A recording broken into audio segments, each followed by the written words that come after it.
This is Salt Lake City, one of the fastest growing cities in the United States, and host for the 2002 Winter Olympic Games. While the eyes of the world look toward Salt Lake in 2002, the city is rolling out a $1.6 billion red carpet, a complete reconstruction of 17 miles of Interstate 15, the city's main north-south freeway. The project is unique because the Utah Department of Transportation has mandated that it be finished in only 4.5 years, half the normal time for a project of this magnitude.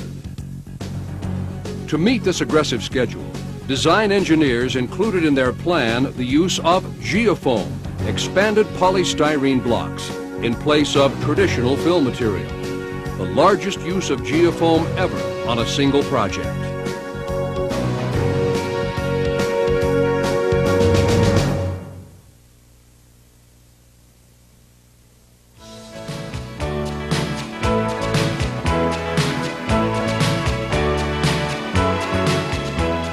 Interstate 15 is a major north-south corridor linking NAFTA partners Canada, the U.S., and Mexico.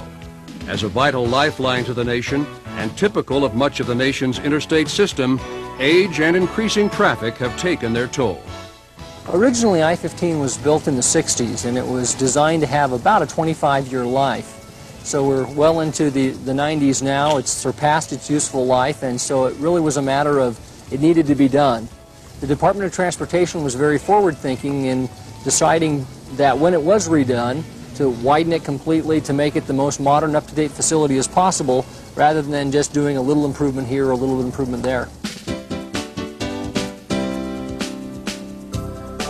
This I-15 geofoam project is bigger than life. It's the biggest geofoam application in the United States and one of the biggest in the world.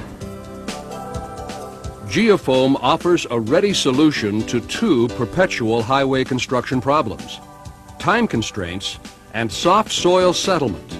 It's been used in a variety of geotechnical applications for more than 25 years.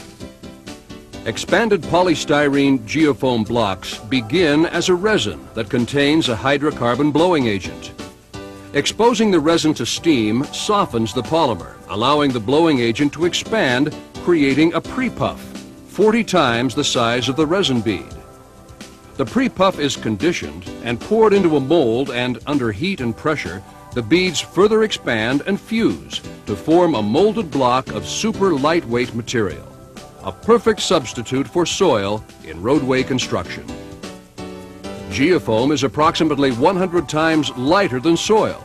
It simply takes up space without adding weight to the ground beneath it. During the harried first months that contractors put their proposal together, they proposed more traditional foundation materials and treatments.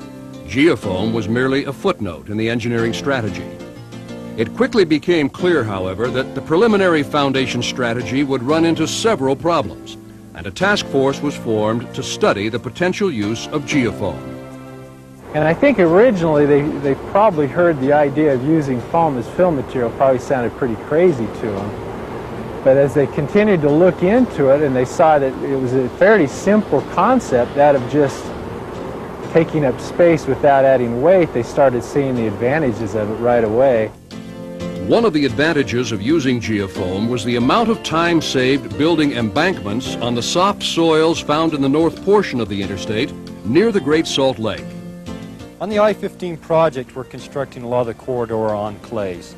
Clays take time to consolidate and settle. When I-15 was originally built in the early 60s, some of these fills were allowed to settle up to 2 years before they placed pavement on them. Another problem that required attention was the settlement of embankments on buried utility lines that ran perpendicular to the interstate. We have several places along the corridor where there are storm drain lines, gas lines, water lines that run fairly close to the walls, and we realized that with normal construction we would cause excessive settlement and rupture these lines. We were told by one of the engineers that had they relocated the utilities instead of using geofoam, the time period would have been around 1 year to relocate those utilities at a cost of about $1 million. geofoam placement begins with site excavation, leveling, and a uniform layer of sand.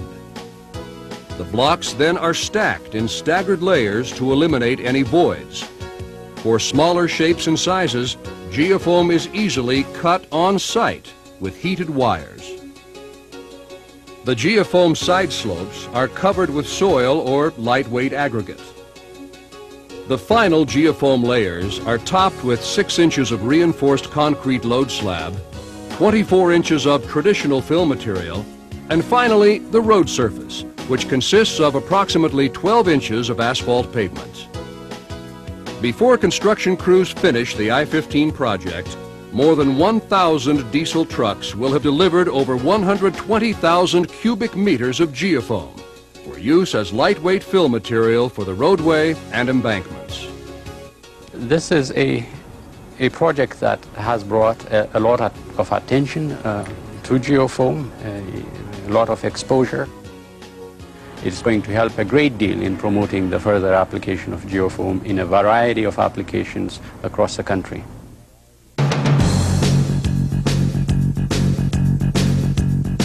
When completed, the Salt Lake City I-15 corridor will boast 6 lanes in each direction, 144 rebuilt bridges, and an advanced traffic management system including 130 closed-circuit television cameras, 520 traffic signals, and 48 variable message signs.